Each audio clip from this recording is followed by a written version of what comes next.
37 ఆయనను పిలిచిన పరిసయ్యుడు అది చూచి ఆయన ప్రవక్త అయిన ఎడల తన్ను పట్టుకొనిన ఈ స్త్రీ ఎవతేయో అను ఎటువంటిదో ఎరిగి ఉండును. ఇది పాపాత్మురాలు అని తనలో తాను అనుకోలేదు. అంటే ఇక్కడ ఏముందంట అంటే ఈ స్త్రీ పాపాత్మరాలని స్త్రీ వచ్చి ఎవరిని పట్టుకుంటుంది? కాళ్ళను పట్టుకుంటుంది. యేసుక్రీస్తు కాళ్ళను పట్టుకుంటుంది. యేసుక్రీస్తు కాళ్ళను పట్టుకొని ముద్దు పెట్టుకొని ఏం చేస్తాడు? కన్నీళ్లతో ఆ కాళ్ళను ఏం చేయడం, పడపడం, తర్వాత తల వెంట్రుకలతో తుడవటం, అందరూ బయటకు చేసినప్పుడు ఎవరైతే భోజనానికి పిలిచాడో ఆ పరిసయ్యుడు అనే సీమోను ఏం చేస్తున్నాడు? అభ్యంతరపడుతున్నాడు. ఏం అభ్యంతరపడుతున్నాడు? ఈయన నిజంగా ప్రవక్త అయితే ఈమె ఎవరో ఈయనకు తెలిసిపోవాలి. ఎందుకంటే ఈయన ప్రవక్త అయితే ఈయనకు తెలవాలి. కానీ ఈమె పాపాత్మురాలని సంగతి ఈయనకి ఏం కావట్లేదు. కానీ యేసు ప్రభుకి ఈమె పాపాత్మురాలని తెలిసి ముట్టుకొని ఇస్తున్నాడు, తెలియకుండా ముట్టుకొని ఇస్తున్నాడు. తెలిసే ముట్టుకొని ఇస్తున్నాడు.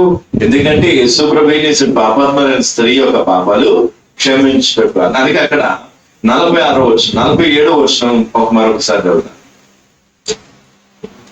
ఆమె విస్తారముగా ప్రేమించను గనుక ఆమె యొక్క విస్తార పాపములు క్షమింపబడినని నీతో చెప్పుచున్నాను. ఇక్కడ ఏముందంట? ఇక్కడ తెలుగులో తప్పు, అంటే తెలుగులో కొంచెం వెనకం ఉంది. ఎందుకు అంటే ఇంగ్లీష్ లో మనం చూస్తే అక్కడ ఏమనుంది? ఆమె విస్తారమైన, ఇక్కడ పైది కిందికి పైకి రావాలి. ఆమె యొక్క విస్తార పాపమును క్షమింపబడేను కనుక ఆమె విస్తారముగా ప్రేమించును. అందుకే ఇక్కడ ఇంగ్లీష్ లో చూస్తే కరెక్ట్ గా ఏముంది? ఆమె ఏమైందట? ఆమె విస్తారమైన పాపాలు క్షమింపబడిన తర్వాత ఆమె విస్తారంగా ప్రేమించడం ప్రేమించిన తర్వాత పాపాలు క్షమింపబడ్డాక, పాపాలు క్షమింపబడిన తర్వాత ప్రేమించడం జరుగుతుంది. అంటే కింద మీద, అది కిందికి మీదకి అయిపోయింది. ఎందుకంటే తెలుగులో కొన్నిసార్లు వాళ్ళు ట్రాన్స్లేటింగ్ చేసుకోవడం, తర్జుమా చేసుకోవడం కొంచెం చిన్న మిస్టేక్స్ అయ్యాయి. కాబట్టి అక్కడ ఏముంది? మరొకసారి అమ్మా. ఆమె విస్తారంగా ప్రేమించను గనుక ఆమె యొక్క విస్తార పాపములు క్షమింపబడినని నీతో చెప్పుచున్నాను. ఎవనికి కొంచెముగా క్షమింపబడినో వాడు కొంచెముగా ప్రేమించును. ఏముంది ఇక్కడ? కరెక్ట్ వచ్చింది. ఎవరికి కొంచెం క్షమింపబడినో కొంచెముగా ప్రేమిస్తారు. అంటే క్షమింపబడిన తర్వాత ప్రేమించు. అందుకే ఇక్కడ ఏముంది? ఆమె యొక్క విస్తారమైన పాపాలు క్షమింపబడిన కనుక ఆమె విస్తారముగా ప్రేమించును. అంటే ఈ పాపాత్మరాలైన స్త్రీ యేసు ప్రభు దగ్గరకు వచ్చి ఏం చేస్తుంది? తన ప్రేమను వ్యక్తం చేస్తుంది. అలాగే మన వ్యక్తిగత జీవితంలో కూడా దేవుని పట్ల మనకేముండాలి? ప్రేమ ఉండాలి. ప్రేమ ఎట్లా వస్తుంది?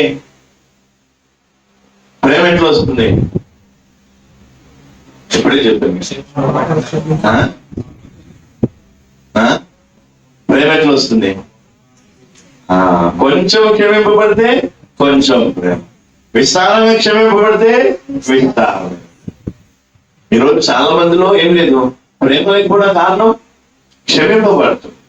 ఏం కావట్లేదు అన్న. మరొకసారి చూడాలి ఆ వచనం మంచిగా అర్థం చేసుకునే, మళ్ళీ తప్పుగా అర్థం చేసుకోవద్దు. నేను పాపం చేయమని చెప్తలేను. పాపం చేయమని మీరు పాపం చేస్తే దేవుడు క్షమిస్తాడు, మీలో దేవుని ప్రేమ పెరుగుతుందని చెప్పదు. క్షమింపబడే విషయము ప్రేమ. అంటే క్షమింపబడటానికి ప్రేమకున్న లింక్ చూపిస్తున్నారు. అది మీరు అర్థం చేసుకున్నా. మరొకసారి 47వ వచనం. ఆమె విస్తారముగా ప్రేమించను గనుక ఆమె యొక్క విస్తార పాపములు క్షమింపబడినని నీతో చెప్పుచున్నాను. ఎవనికి కొంచెముగా క్షమింపబడునో వాడు కొంచెముగా ప్రేమించునని చెప్పి. అంటే ఇక్కడ ఏముందంట? కొంచెముగా క్షమింపబడ్డ వాళ్ళు ఏం చేస్తారు? కొంచెంగా ప్రేమించారు. ఏం చేస్తారు? ఈ రోజుల్లో ఆరాధన చేయడానికి ఏముండాలి? మొదట పైన వారిని చెప్పిన విరిగిన మనసున్నారు. దాని గురించి చాలా పెద్ద విషయాలు అవన్నీ. కానీ ఎగ్జాంపుల్ చిన్న టచ్ చేస్తున్నా. ఈ వారం మనం చూస్తే ఏం కాదు, ప్రేమ ఉండాలి. ఏముండాలి? ఆరాధనలు ఏముండాలి? ప్రేమ లేకపోతే నువ్వేం చేయలేవు, ఆరాధన చేయలేవు. ఆరాధన అంటే ఈరోజు చాలా మంది కళ్ళు మూసుకొని చేతులు ఇట్లా అనేసి ఏం చేస్తా, ఆరాధన హల్లెలూయా అనేసరికి అయిపోయింది ఆరాధన. ఆరాధన అనేది పైన పైన చేసేది అదే కాదు, హృదయ అంతరంగా నుంచి. ఎందులో నుంచి రావాలి? హృదయ అంతరంగా నుంచి. మీరు రాయటం మానేసే వినండి ఫస్ట్. అంట హృదయ అంతరంగా నుంచి. హృదయ అంతరంగా నుంచి రావాలంటే ప్రేమ కూడా ఎక్కడి నుంచి రావాలి? హృదయంలో నుంచి. హృదయంలో నుంచి రావాలంటే మనం ఏమై ఉండాలి? క్షమింపబడి ఉండాలి. ఏం కావాలి? విస్తారంగా క్షమింపబడిన వారు విస్తారంగా ప్రేమిస్తారు. కొంచెంగా క్షమింపబడే వాళ్ళు ఏం చేస్తారు? కొంచెమే ప్రేమ. దీని రహస్యం అర్థమైందా? చాలా మందికి దేవుని మీద ప్రేమ ఎందుకు ఉండదు? ఎందుకంటే వీళ్ళు ఏం కాలేదు, క్షమాపణ గురించి క్షమించడం వెనుకున్నటువంటి దేవుని ప్రేమను ఎవరైతే రుచి చూస్తారో వారికి దేవుని మీద అంటే చెప్పలేనంత ప్రేమ. కానీ ఎవరైతే క్షమించే వారికి రుచి లేదు, ఏం లేదు, క్షమింపబడే రుచి అంటే ఆ అనుభవం వీరికి లేదు. అందుకే వీళ్ళు ఎప్పుడు చూసినా ఏం చేస్తూ ఉంటారు? దేవుని ప్రేమించే మనస్తత్వం. అందుకే ఏం కావాలట?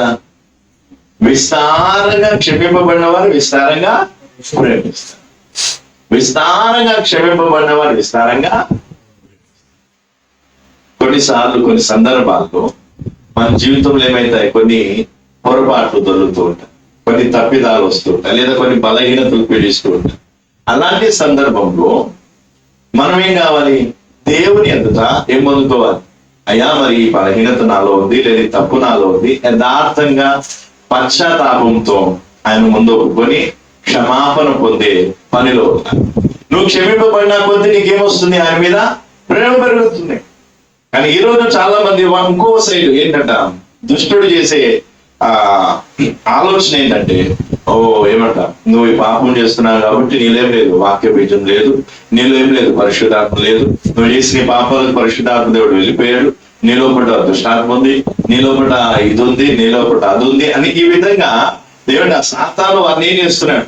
కృంగదీయటానికి, లేదా వారిని ఏం చేయడానికి? నిరాశపరచడానికి, లేదా సంపూర్ణ పూర్తిగా వెనకకి లాగేయడానికి ప్రయత్నం. పూర్తిగా వెనక్కి లాగేయడానికి ఏం చేస్తారు? ప్రయత్నం చేయాలి. ఎందుకంటే సాతానికి ఏం కావాలి? ఏదో ఒక అవకాశం కావాలి. ఏంటి అవకాశం? నిన్ను నిరాశపరచడానికి ఏదో ఒక అవకాశం. ఇంట్లో గొడవైనా దాని నుంచి నిరాశపరుస్తాడు, జీవితంలో ఏదైనా తప్పిదం జరిగిన దాని నుంచి నిరాశపరుస్తాడు, లేకపోతే ఇంకేదైనా విశ్వాసం లేదనంటే దాని నుంచి అంటే ఏదో ఒక వంకను బట్టి ఏం చేస్తాడు? నిరాశపరచడానికి ప్రయత్నం చేస్తాడు. అందుకే ఏం కావద్దు? సాతాను మనల్ని నిరాశపరచడానికి అవకాశం ఇవ్వవద్దు. అది ఏం కావాలి? సరే మన వ్యక్తిగత జీవితంలో ఏమంటారు? ఇప్పుడు వాక్య బీజం లేని వాళ్ళు ఏం చేస్తారు? పాపం చేసినప్పుడు పాపములో మజా అంటే ఎంజాయ్ చేస్తారు. కానీ ఎవరిలో అయితే వాక్య బీజం ఉందో, ఎవరైతే కృతజ్ఞతగా జన్మించారో, ఎవరైతే దేవుని వాక్య బీజం చేత జన్మించారో వాళ్ళు ఏముంటుంది? పాపం చేయటంలో వారికి ఏముండదు? సంతోషము ఉండదు. ఎందుకంటే దాని నుంచి విడుదల కోరుతారు, దాని నుంచి ఏం చేస్తారు? ఆ సంతోషాన్ని త్యజించడానికి ఇష్టపడతారు, ఆ ఒక సుఖాన్ని త్యజించడానికి ఇష్టపడతారు. ఎందుకంటే వాళ్ళలో ఇప్పుడు ఏముంది? వాక్య బీజం ఉంది. పరిశుద్ధాత్మ దేవుడు ఏం చేస్తాడు? వారిని వారు చేసిన పాపాన్ని లేదా బలహీనతల్ని ఆ తప్పిదాన్ని ఒప్పుకునేటట్టు ప్రోత్సహిస్తాడు. పరిశుద్ధాత్మ దేవుడు అంత ఈజీగా వదిలిపెట్టేవాడు. ఎందుకంటే ఈ రోజు నేను చూస్తున్నాను, మొన్న వేరే చోటికి వెళ్ళినప్పుడు కూడా అక్కడ కూడా చాలా పరిస్థితులు ఏడుస్తున్నారు. పరిస్థితులు నేను నిజంగా ఆ వ్యక్తితో అన్నాను, ఎవరైతే ఆ విషయం చెప్పాడో ఆ వ్యక్తితో అన్నాను, నేను అనుకోలేదు, కారు బోల్తా పడినట్టు పడిపోయింది మొత్తం జీవితం. కారు వెళ్తూ ఒకటేసారి ఏమంట ఇట్లా బోల్తా పడితే ఎట్లా ఉంటుంది? అట్లా అయిపోయింది ఆయన జీవితం. నేను అనుకున్నాను, అసలు నేను ఊహించలేదు బ్రదర్ ఇట్లా అయిపోయింది. అట్లా ఈ రోజు చాలా మందిలో ఏమైతుంది? ఎందుకంటే యేసుక్రీస్తు రాకడ సమీపంగా ఉంది కాబట్టి ఈ సాతాను ఏం చేస్తున్నాడు? బలంగా ఏం చేస్తున్నాడు? పనిచేస్తున్నాడు. కాబట్టి మనం కూడా ఏం కావాలి? ఆ పరిశుద్ధాత్మకు మనలో బలంగా పనిచేయడానికి అవకాశం ఇస్తే పరిశుద్ధాత్మ దేవుడు ఏం చేస్తాడు? కాబట్టి ఎవరైనా ఏదైనా తప్పు చేస్తే నాలో పరిశుద్ధాత్మ లేదని మాత్రం అనుకో, లేదా నేను వాక్య బీజం లేదని మాత్రం. ఎందుకంటే అవి నువ్వు ఒకవేళ అనుకొని వాళ్ళంటి వాడికి చోటిస్తే ఏమైపోతుంది? సాతానికి ఇంకా అవకాశం దొరుకుతుంది. నీ ఆత్మ అంటే నీలో ఉన్న ఆత్మ మీద నీకేం పుట్టిస్తాడు? అనుమానం. అప్పుడు ఏమనాలి? పరిశుద్ధాత్మదేవుడు నాలోనికి ఎందుకు వచ్చాడు? ఎల్లప్పుడూ నాతో ఉండటానికి వచ్చాడు. ఎప్పుడు? ఎల్లప్పుడూ నాతో ఉండటానికి వచ్చాడు. చిన్న చిన్న యేసు పరిశుద్ధాత్మదేవుడు మనలోనికి రాకముందు పరిశుద్ధాత్మ తెలుసా తెలియదు వీళ్ళు తప్పులు చేస్తారని? తెలుసా లేదా? ఎవరో లేదు వీళ్ళు మారిపోయారు, వీళ్ళు ఏ తప్పు చేయరని భ్రమతో వచ్చాడు. పరిశుద్ధాత్మదేవుడు తెలుసు వీళ్ళు తప్పులు చేస్తారు, వీళ్ళతో ఏమైతుంది, పొరపాట్లు జరుగుతాయి, అయినా కూడా వీళ్ళని నేను భరించాలి, వీళ్ళని సహించాలి, వీళ్ళని ఏం చేయాలి, తండ్రి ఇంటికి చేర్చాలని అంతా తెలిసే పరిశుద్ధాత్మదేవుడు ఏం చేశాడు? భూమి మీదకి వచ్చాడు, మనలోనికి వచ్చాడు. కానీ సాతాను ఈ రోజు ఏం చేస్తున్నాడు? బ్లాక్ మెయిల్ చేస్తున్నాడు. ఎట్లా? నీలో కూడా పరిశుద్ధాత్మ లేదు. పరిశుద్ధాత్మ అంటే పరిశుద్ధుడు. నువ్వు పాపం చేస్తున్నావు కాబట్టి నీళ్ళేముండదు పరిశుద్ధాత్మ అని. మళ్ళీ తర్వాత బీజం లేదు, పోయేట ఇది అది, ఇలాంటివన్నీ చెప్పి మనం ఏం చేస్తాం? మనకి తెలిసిన వాక్యం తీసే దాన్ని ఏం చేస్తాం? వక్రీకరించి మనం ఏం చేస్తుంది? నిరాశపరచాలి. అందుకేమన్నారు ఇక్కడ? ఎంత కొంచెం క్షమింపబడితే అంత కొంచెం, ఎంత విస్తారంగా క్షమింపబడితే అంత విస్తారమైన ప్రేమ. ఇప్పుడు ఏదైనా పొరపాటు చేసి మీద పాలగిన క్షమాపణ కోరుకు క్షమింపబడిన తర్వాత దేవుడి మీద ప్రేమ ఎక్కువ అవుతుందా తక్కువ అవుతుందా? ప్రేమ ఎక్కువ అవుతుందా తక్కువ అవుతుందా? నువ్వు క్షమింపబడుతున్నా కొలది ఏమైతుంది? దేవుడి మీద ప్రేమ పెరుగుతూనే ఉంటుంది. ప్రేమ ఏమైపోతుంది? పెరుగుతూనే ఉంటుంది. మీరు నమ్ముతారు? నాకు దేవుడి మీద ముందున్న దానికంటే ఇప్పుడు ప్రేమ ఎక్కువ. ఎందుకు? క్షమింపబడుతూ ఉంటే ఏమైతుంది? ఎందుకంటే మనలో పొరపాటు జరుగుతాయి. జరిగినప్పుడు ఏం దాన్ని దాయవద్దు. ఎక్కడ తప్పు, ఎక్కడ ఏమంటుంది పొరపాటు అంటే ప్రమాదం. దాస్తే ప్రమాదం. మన శుక్రవారం రోజు చెప్పింది, దాస్తే ప్రమాదం. తప్పు జరిగింది, ఓకే, దాని విషయంలో మనం ఏం చేయలేము, సమ్మతించడం. అది ఎలాంటి పాపమైనా సరే, ప్రభు ఇది నీ ఎదురు పెడుతుంది, నన్ను క్షమించు, నన్ను దాని నుంచి అంటే ఈ విధంగా మనం పశ్చాత్తాపంతో మారు మనసుతో దేవుని ఎదుట బ్రతిమలాడినప్పుడు, మొరపించినప్పుడు ఆయన మనల్ని ఏం చేస్తాడు? దావీదును దేవుడు ఏం చేశాడు? వినిపించలేదా? అలా ఒక్కొక్కరు భక్తులు ఏం చేశాడు? దేవుడు ఏం చేశాడు అంటే దేవునికి ఆ సామర్థ్యం ఉంది. కానీ ఈరోజు మనం ఏం చేస్తా? నిరాశ. ఏం నిరాశ? నాలో పరిశుద్ధాత్మ ఉంటే నేను ఎందుకు ఇట్లా చేస్తాను, నిజంగా నాకేం లేదు, నాలో వాక్యం లేదు, నేను ఇది అదే, ఇవి అంటే మనం నెగిటివ్ గా ఎంత పోదా ఆపోజిట్. కానీ ఇక్కడ ఏముందట?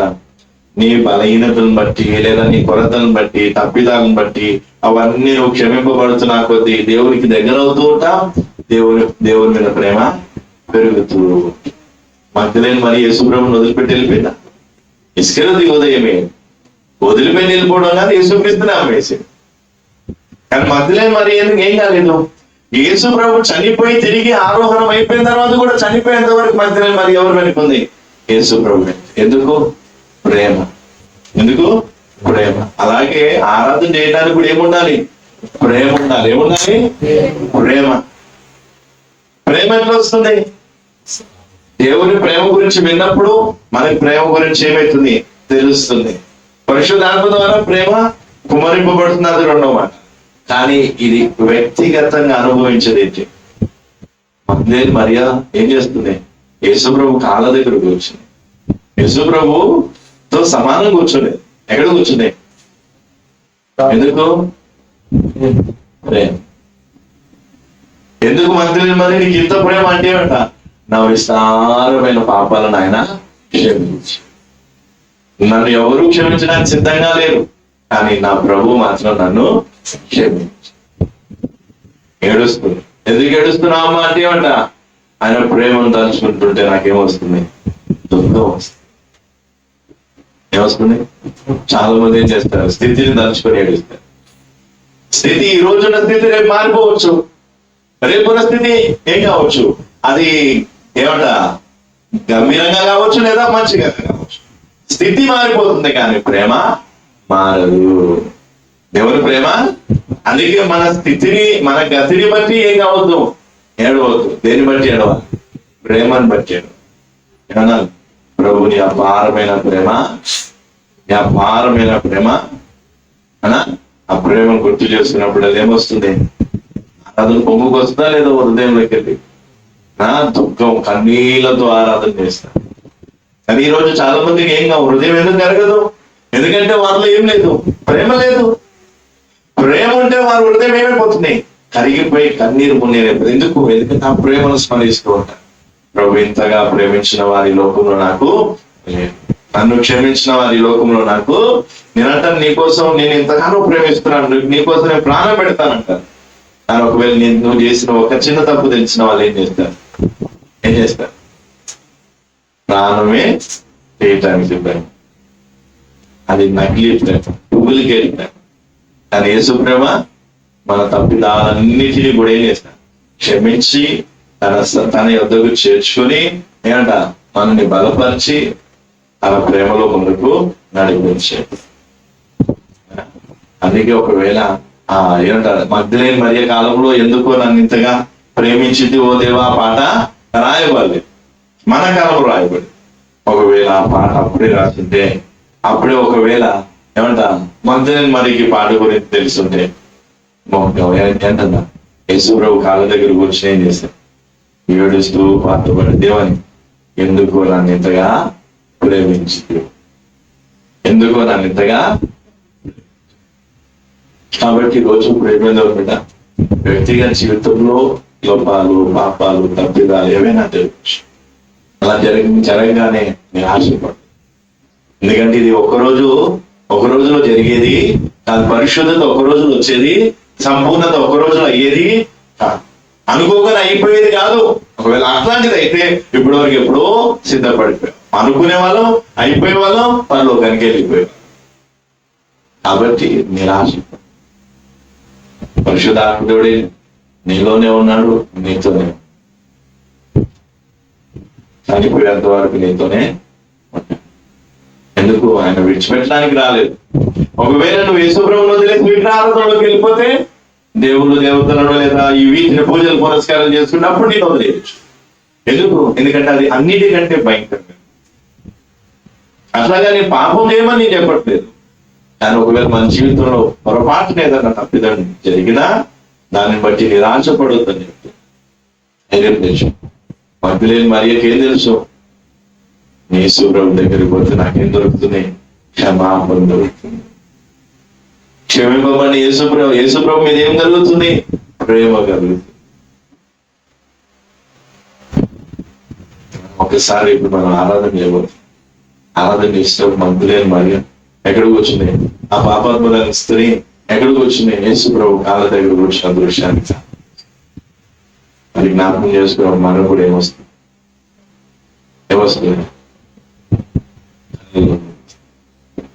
ఏడుపు వస్తుంది, దుఃఖం వస్తుంది. ఎందుకు? ప్రభు మగ్దలేని అంటే ఆ పాపాత్ములైన స్త్రీ కంటే ఎక్కువగా ప్రేమ మనకు దొరికిందా? తక్కువ దొరికింది. యేసుప్రభు అప్పుడు ఇంకా శిలువ మీద ప్రాణం పెట్టలేదు. ఇప్పుడు యేసుప్రభు శిలువ మీద ప్రాణం పెట్టి తన ప్రేమంతా వెల్లడిపరిచాడు. అధికమైన ప్రేమ, విస్తారమైన ప్రేమని ఈ రోజులో మనం దేవుడు యేసుప్రభులో చూడవచ్చు. అందుకే నిన్నెవరూ క్షమించలేకపోవచ్చు. బాధపడవచ్చు. నిన్నందరూ ఏమట పాపాత్మరాలు కాలేదు, పాపాత్మలుగా చూడవచ్చు. బాధపడవచ్చు. ఎందుకంటే పాపాత్మలు అందరినీ క్షమించడానికి ఎవరు సిద్ధంగా ఉన్నారు? అందుకే ఎవరు ఎక్కువగా, ఎవరు విస్తారంగా క్షమింపబడితే వారికి విస్తారమైన ప్రేమ. నాకు ఈ రహస్యం తెలుసు. అందుకే చాలా మంది నేను పలానా నేను నాది నేనే. ఎందుకు అలాంటి వాళ్ళని ఎందుకు ప్రోత్సహిస్తారు? ఎందుకంటే వాళ్ళు ఎక్కువగా దేవుడు ప్రేమిస్తారు. ఈ పైన కొద్దిగా క్షమింపబడిన వారు కొద్దిగానే ప్రేమిస్తారు. వాళ్ళ స్వార్థం కోసం యేసుప్రభువును. కానీ మగ్దలేని మరియ లాంటి వాళ్ళు, లేదా పాపాత్మురాలు స్త్రీ లాంటి వాళ్ళు యేసుప్రభు కోసం నాకు ఆయనే కావాలి, నాకు ఆయన ఇచ్చేది ఏది వద్దు, నాకు ఆయన ఆశీర్వాదాలు వద్దు, ఏమొద్దు, నాకు ఆయనే కావాలి. ఈ రోజుల్లో ఎలాంటి విశ్వాసులు కావాలి? నాకు యేసుప్రభువే కావాలనే విశ్వాసులు కావాలి, లేకపోతే ఆయన నుంచి వచ్చే ఆశీర్వాదం కావాలనే వాళ్ళు. యేసుప్రభువే కావాలి. అంతటి ప్రేమ ఎప్పుడు వస్తుంది? నీ జీవితంలో దొరికిన తప్పిదాలు, కొరతలు ఏవైతున్నాయి వాటిని బట్టి దేవుని నేను ఆశపడవద్దు. అది చెప్తున్నా. నేను పాపం చేయమని చెప్పట్లేదు. పాపం చేస్తూ ఉండని దేవుడు క్షమిస్తూ ఉంటాడని నేను అనట్లేదు. ఆయన ఒకవేళ పొరపాటున బలహీనతను బట్టి లేదా కొన్ని పరిస్థితులను బట్టి ఒత్తిడిని బట్టి ఏదైనా పొరపాటున ఏదైనా తప్పిదం జరిగితే ఆ తప్పిదాన్ని బట్టి నిరాశపడుతాం. పరిశుద్ధాత్మ వెళ్ళిపోయిందనో, లేదా వాక్య బీజం లేదనో, లేదా ఇంకేదో అని ఇలాంటి సాతానిచ్చే ఆలోచనకు చోటిచ్చి నిరాశ పడతాడు. ధైర్యం చేసుకుని ఎవరి సన్నిధికి రావాలి? ప్రభు సన్నిధికి వచ్చేవనా, ప్రభు ఎదుగో ఆపిన నన్ను కరుణించు. సుంకరి వచ్చి మందిరం దగ్గరకు వచ్చి ఏం చేశారు? సుంకరి వచ్చి ఆకాశం వైపు కనులెత్తడానికి కూడా ధైర్యం చాలక ఏమంటున్నాడు? గుండెలు బాదుకుంటే ఏమంటున్నాడు? ప్రభు ఆపిన అన్నాడు, కరుణించు. అలాగే ఈ రోజు ప్రేమ దేవుని ప్రేమను మనం ఎప్పుడైతే మనలో ఉంటుందో అప్పుడే వస్తుంది ఆరాధన వస్తుంది. ఏమొస్తుంది? అందుకే ఈ రోజు ఆరాధన చాలా మంది ఆలోచన చేయండి. ప్రార్థన చేయడం చాలా చిన్న విషయం. ప్రార్థనలో స్వార్థం ఉంటుంది కానీ ఆరాధనలో స్వార్థం ఉండదు. అందుకే ఏమంటే యోహాను సువార్త 4:24 ఏమని ఉంది? ఎవరిని వెతుకుతున్నాడు? ప్రార్థన చేసేవారిని కాదు, ఆత్మతో సత్యంతో ఆరాధించే వారిని వెతుకుతున్నాడని వాక్యంలో రాసి. కాబట్టి ఈ రోజు మనం ఎవరిని ఏం చేయాలి? ప్రభుని ఆరాధించేవారు. మేము ఏమై ఉండాలి? ఆరాధించేవారు. మనం ఆరాధన చేయాలంటే ఏం చేయాలి? మన విస్తారమైన పాపాలు క్షమింపబడిన స్థితి. రోజుకి ఎన్నో విస్తారమైన పాపాలు చేస్తున్నాడు. ఆ పాపాలను చేసేయాలని క్షమించమనగానే దేవుడు క్షమిస్తాడు. ఆ ప్రేమను గుర్తు. ఆ ప్రేమను దేవుడు ఎందుకు నేను క్షమిస్తున్నాడు? ఒకవేళ దేవుడు ద్వేషించేవాడైతే లేదా నీ నాశనం కోరేవాడైతే దేవుడు క్షమించు. ప్రతి దానిని ఎందుకు క్షమిస్తున్నాడు? ఎందుకంటే ఆయన ఇంకా ప్రేమిస్తాడు.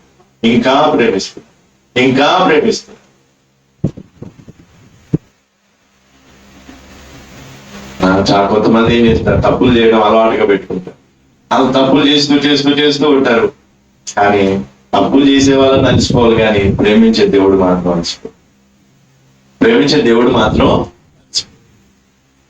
ప్రేమ చూపుతుంది. అందుకే రోజు ఏం చేద్దాం? మళ్ళీ ఒకసారి పాడతాం, ఎందుకో నన్ను ఇంతగా ప్రేమించి ఓ దేవా పాడుకుంటూ అందరం ఏం చేద్దాం? ఆరాధన. ఏమైనా ఆరాధన చేద్దాం. నేనేం చెప్పను, మీరే ఏం చేయాలి? ఒక్కొక్కరు ఏం చేయాలి? తాము క్షమింపబడిన స్థితిని ప్రభు ఘోర పాపిని నన్ను నువ్వు నేను క్షమాపణకి యోగ్యమైన వ్యక్తిని, నేను శిక్షకారమైన నరకానికి పాత్రమైన వ్యక్తి, అయినా కూడా నువ్వు నన్ను దేవుని ఎదుట అంట పశ్చాత్తాపంతో కూడిన కన్నీళ్లు కారుస్తూ, మారు మనసుతో కూడిన కన్నీళ్లు కారుస్తూ అనుభవిస్తున్నా. అందరూ మోకాలు మీకు వచ్చి దేవుని సన్నిధిలో తెస్తాను. ఎందుకంటే ఇప్పుడు ఎక్కువ వాక్యం చెప్పడం వల్ల మళ్ళీ తర్వాత చెప్పే వాక్యం మీరు కన్ఫ్యూజన్ అవుతుంది. అందుకే కొద్దిగా ఆరాధన చేయడానికి ఒక ఆధారంగా ఉండటానికి విషయాలు మాకు తెలియని పాపాత్మరాలని స్త్రీ యేసు ప్రభుని వెతుక్కుంటూ వస్తే ఆమె సంచిలో ఆమె చేతిలో అత్తరు బుడ్డి ఉంది. అత్తరు బుడ్డి పట్టుకొని వస్తుంది. ఆమెకు తెలిసిన యేసుప్రభు ఎక్కడున్నాడు ఈరోజు